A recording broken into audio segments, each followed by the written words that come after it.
Captain Insano shows no mercy. Straight cash, homie.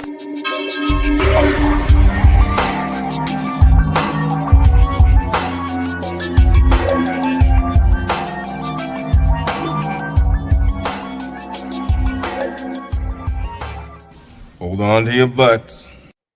What's up, everybody? Welcome back to the Basic Monsters Game Day podcast on Sports on Chicago. Halftime around the league for some of us, and you know what? We called it like we see it, and you know what? Despite you not having the run game, you had the BUCS winning, and the BUCS are pretty much without really controlling the clock much. And I mean, there's a huge separation, there's a huge disparity between Minnesota controlling the clock and Tampa Bay. Minnesota has had the ball for over 20 minutes to 9 minutes for the Tampa Bay Buccaneers, yet they find themselves up 17-6. And Brady's only thrown the ball 9 times. Well, he's only completed 9. So, I mean, 9 passes, 17 points, I'll take that. Yeah, I mean, it was a scary start. You know, Dalvin Cook was off. I mean, he was gone. He was going. He's the first first running back to put up over 60 yards on Tampa Bay's defense by himself. So, I mean, they've kind of locked him down now. We had a huge pass interference in the end zone, and that's what gave us our field goal there. But yeah, I mean, it was scary early, but they've calmed down. So hopefully they can stay the course and keep getting at Cousins, because Cousins is looking kind of suspect as normal though. 10 of 15. He's already got 15 passes, 97 yards, and he's overpacing. You know what I'm saying? Like, they're overpacing him. 15 carries for Dalvin Cook, and then that was it. 78 yards and a touchdown. He's been doing his thing, but 15 carries in the first half for 78 yards, you've been really running the football. You've been forcing the issue. And look at Tampa Bay. They're able to score quick. They're able to score quickly. So with that, Minnesota's right there. They were right there, and then they let that touchdown go late. And that's where I was like, okay, now I can see Tampa, inflicting their will upon Minnesota. Yeah, like I said, and then after they gave up the touchdown, they gave up the deep pass interference in the end zone, which give them the 0 time on the clock, and then they just come out and kick a field goal. So Kirk Cousins has work cut out, and you're never going to stray away from Dalvin Cook, but those other guys need to start getting involved that run farther down the field for sure. They really do. And real quick, let's go ahead and get the Arizona-New York game out of the way. It's 13-0 right now, Arizona over New York. The Giants' defense has kept them in the game. They really have. It's about time that offense, steps it up, because, for me, the Giants are right there. Although it's 13-0, you've only let this so-called high-powered Cardinals offense score 13 points in the first half, and they were in the red zone multiple times, and they can only come away with field goals. You can hang your hat on that going into the second half. Right now, it's a good game, but like I said, Arizona's up 13-0. Let's jump over to the Bears, and with that, I want to bring in our guy. You saw him in the pregame show with us, Brandon Suarez from the On Tap Sportsnet. Brandon, good first half for the Chicago Bears. I know it's a bad Texans defense, but hey, you need to execute, and right now the Bears are executing. Why did we ever have Nick Foles as our quarterback, bro? I like watching Mitch that entire half, and then Montgomery on the first play on offense just breaks one off 80 yards. It makes you sit here and wonder, why are we 5-7? Why are we such a team that teeters on execution so often, week in and week out? And when we execute, it looks great. Khalil Mack with the safety and another sack, and a fumble and a fumble. He just took it away from the running back. I believe it was Duke Johnson. He just took the ball away from Duke Johnson.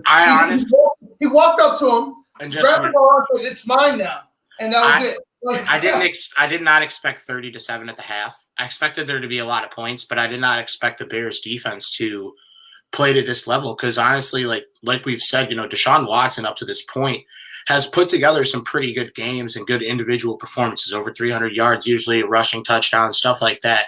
But he doesn't have his weapons today, and we're seeing that. And I don't think Duke Johnson's even coming back in the second half, so we'll see. But again, similar to last, we have an extra touchdown in our favor. Let's not blow this. Let's not get ahead of ourselves. We still a lot of game left.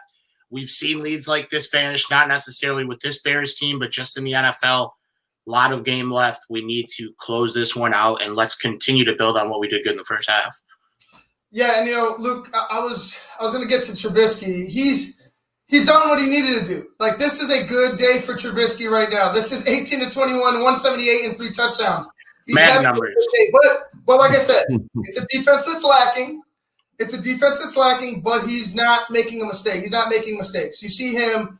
Some of his throws they're a little maybe either too short, but they're not, erratic. And he's done a couple things to get the ball to his receivers. So he's having a good day. Like I said, it's a softer defense, but at least he's not, brain farting. We've seen it for the past 2 weeks. We've seen it for the past 2 weeks, him being somewhat efficient. That Green Bay game, his first game coming back, you know what I'm saying? Like that, I could understand maybe you having some problems. But right now, like I said, in the first and these last 2 weeks against Detroit and right now against Houston, Mitch has just looked like he's settling in. He looks like he's comfortable. And like you said, Brandon, it begs the question, why did you ever put Nick Foles in? Did you panicked? You got scared and you did you made an irrational decision. And Luke, I think that's showing itself right now in these past couple of weeks. Yeah, I mean, we talked about. I remember talking to you directly. First game of the season, or actually, I think it was when they actually put Foles in.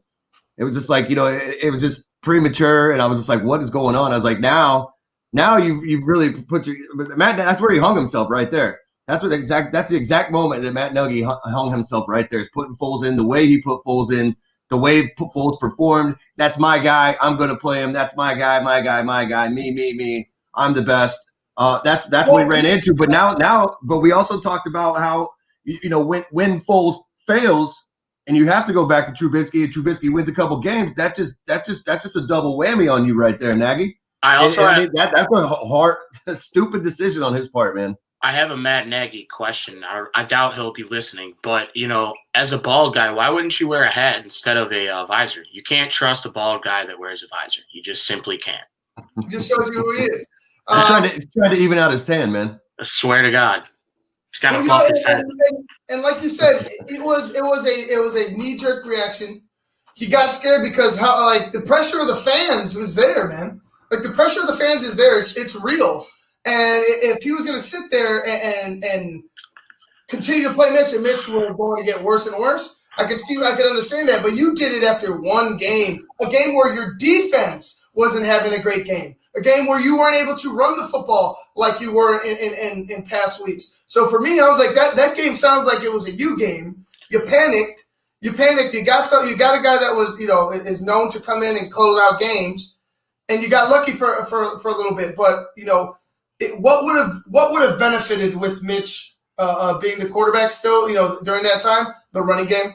Yeah. The tight ends would have probably ended up benefiting. Mitch benefits from having tight ends now. We see the short game, the short attack, this quick boom attack with Bill Lazor. Where the fuck was that? Why didn't we understand that to begin with? Why couldn't we? Why, Matt Nagy? You just wanted your guys with your system the way you wanted to fucking run it for weeks. That's selfish shit. And I'm like, I'm sitting here. I'm like, man, who do we give another shot to? Like, do you give another? Because I don't think we're getting both of them out of here. Do you give another shot to Ryan Pace, or do you and now the way that they're playing like this, it's just like okay. It's kudos to Bill Lazor. Like, put your seatbelt on and get ready for another year. But the one thing that I've noticed today, in comparison to other weeks, and even though Robert Quinn still can't, for every sack that Robert Quinn doesn't get, Leonard Floyd gets 2. So I don't know that's like somehow working out like that way. But the Bears defense is getting pressure. I was talking to my roommate about, that drive that they got the sack. That was Madden type shit, bro. If they were at any other part of the field and it wasn't a safety, it would have been like 3rd and 32. To get that type of pressure on consecutive plays is unheard of. Why we haven't been sending exotic blitzes and pressure like this and just trying to man up on the outsides with Kyle Fuller and Jalen Johnson and Eddie Jackson and all these guys all season is beyond me. But today they're being aggressive and it's paying off. They're playing complementary football. I believe they had at least one good return today. I don't remember if it was a kick or a punt. The offense is playing lights out and they still haven't gotten a turnover. The Texans are down 30-7. Deshaun Watson's going to give us a couple cookies right here. Mm-hmm. Yeah, who's no is Robert Quinn? Is he 94 on the He's on the 94, defensive line? yeah. Yeah, I want to tell you. I want to show you the exact play. I mean, I can't show you, but I just want you to go look at the first play after the 2-minute warning. Watch what watch your boy Robert Quinn, and that'll tell you all you need to know about Robert Quinn. I defended him at the beginning of the year, and it's like, okay, now it's going to be one of those bad. It's going to be on one of those lists in like 5-10 years for worst Chicago sports contracts, and like they should have used it on the O-line. Robert Quinn literally said he flipped a coin on whether he wanted to come here or Atlanta. That just tells me the dude's playing. He's a mercenary. You got a mercenary. You signed a mercenary. He's just here. And he's played good. He's played good in Miami and Dallas and St. Louis / LA.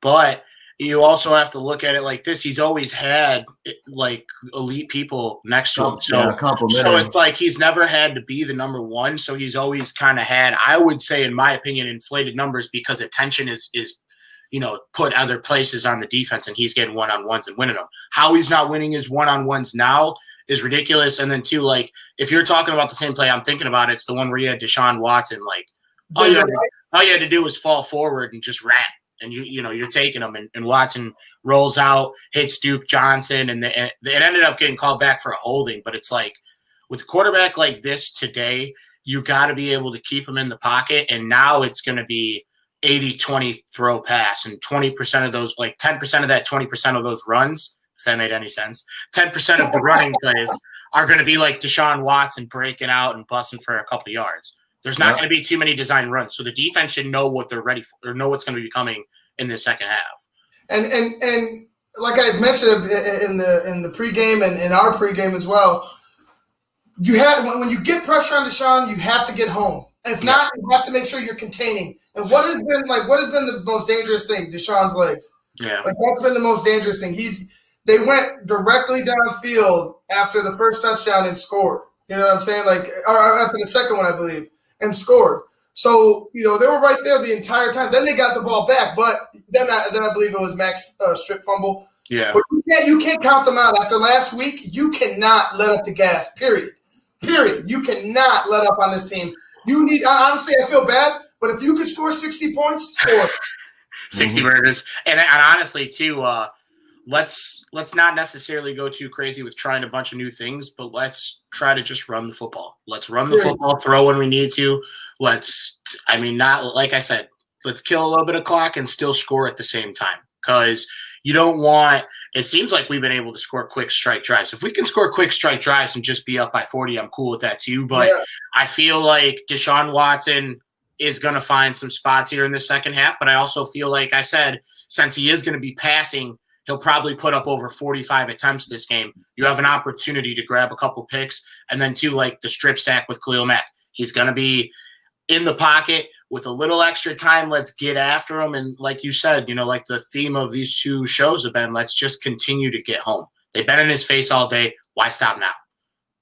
I agree 100%. I feel like only reason I wouldn't push it if I was the Bears is just because I want to limit how often Mitch has to throw that ball. If you're able to run it and Montgomery can maintain that run, exactly. Do it. Because if Mitch starts coughing up stuff and then Deshaun gets hot, then you got to hold on to your pants because you don't know what's going to happen and how it's going to end. And we get the kickoff too, so it's like this drive, similar to what we said about last week. We could put this game away. After last week, no game is officially over to me, but the 99.1 win % probability. But if they can get a touchdown here or even a field goal, I'm not a math guy, but that'll stretch it to 23? Or no, they're at 30-7? They're at 23 right now. Stretch it to 26, which makes it 4 touchdowns. There's no variation of 2-point conversions that you can make 26 in 3 tries. Mm-hmm. You need to make it a 4-possession game and then let the defense just get after them. Yeah, I agree. They're, right now, like you said, it's 30. They got 294 total yards, so 164 of the Texans, 131 running the ball, 163 passing the ball. It's just been perfect. Like it's been a perfect balance. One of the best games we've played all year. What? Yeah. It's a perfect balance of what, and it's what we should have been doing all year long. Right now, we're gonna go ahead and get out of here because the second half is underway.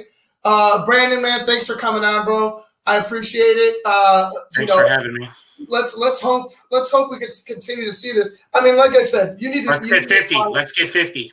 Yeah, you need to find a bright spot, no matter how shitty this team has been, because looking for that. If they could find it themselves, I know we have to find it, but if they could find it for themselves, it'll make it easier going into the offseason. Maybe you have something to play for going into next year, no matter who the GM or the head coach is. Well, I'm not going to say it, but I am going to say it because I said it earlier.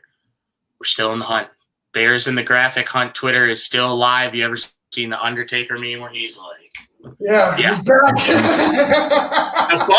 The Bucks got to take care of business. They got to get their win, and then let's hope they lose out. Bear down, baby. Amen. All right, Brandon, man. All right, Brandon. We'll have a good one. Have a good show in the post game. Thank you, Brandon. Later, guys.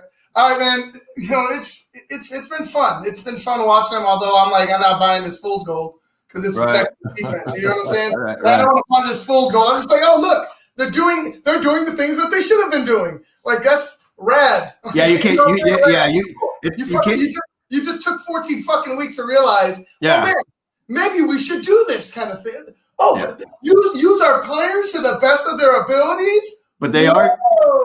Like, You can't pat the coach on the back now. But then the other thing that they still haven't got it out of their head yet. It's still in there. They still got to flush it out or something. But you get down there at the goal line, and who do you bring in? Patterson, the wide receiver, not the guy that'll fight for those yardage to get in that end zone. The guy that's just going to see a hole and try to cut up because he's fast and stuffed again. It's just like I don't know what kind of. Why? How about this? After an 80-yard run. Right. Ensuing yards of possession. Who the fuck's in there? Cordero Patterson. Right. Look, Cordero's cool. If you want to use him complimentary, cool. Mm-hmm. But why the hell is he in there right after? Like David's hot. Yeah, reward him. Look. Right now, I know that the half started, but right now David's still at 6 carries. Yeah. He got 100 and something yards.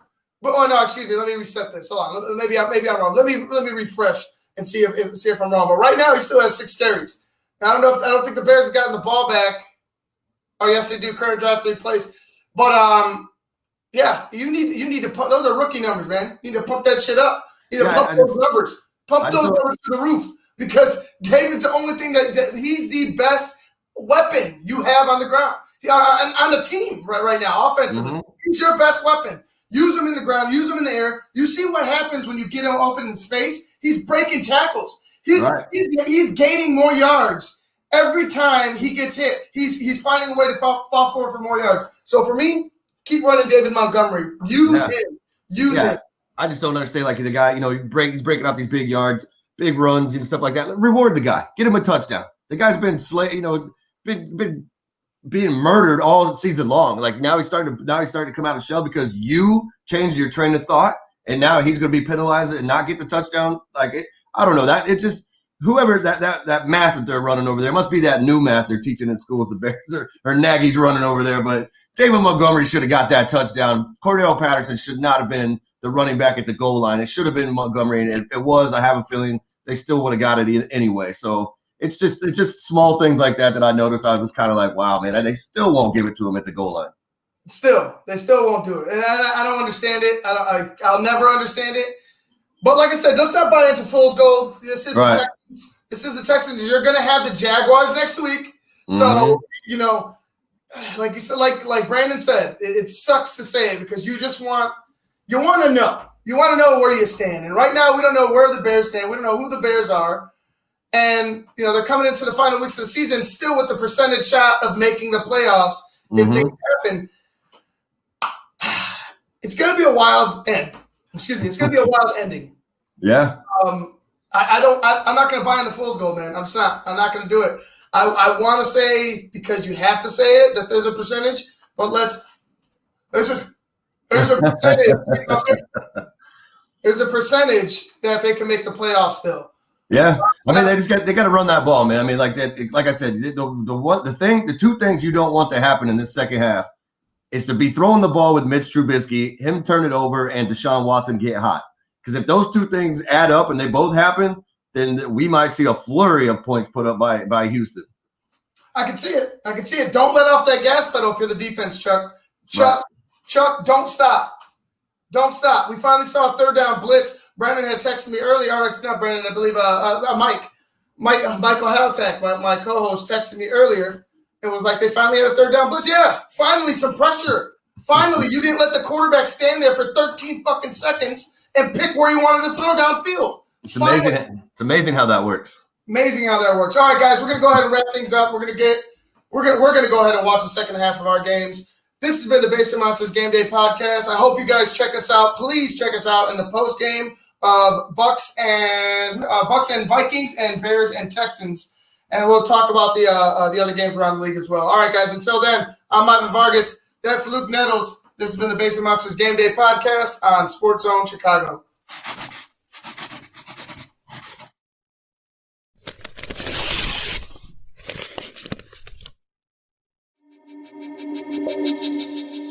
Captain Insano shows no mercy. Straight cash, homie.